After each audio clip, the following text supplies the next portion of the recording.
di bawah JPM, iaitu APMM, Agensi Penguatkuasa Maritim Malaysia.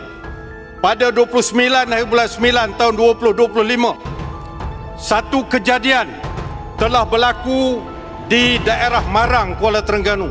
Secara spesifiknya Kampung Rusila, Marang, Kuala Terengganu.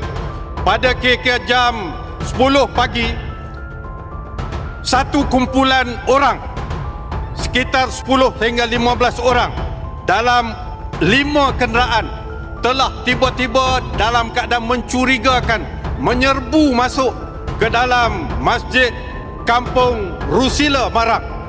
Apabila ditegur oleh orang ramai yang berada di situ, mereka menjawab, "Kami polis."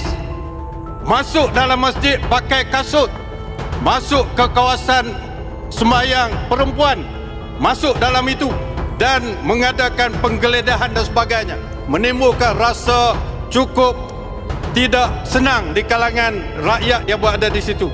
Apabila dibuat satu selepas itu, saya ada banyak dokumen dan juga video pun yang diambil daripada CCTV masjid itu.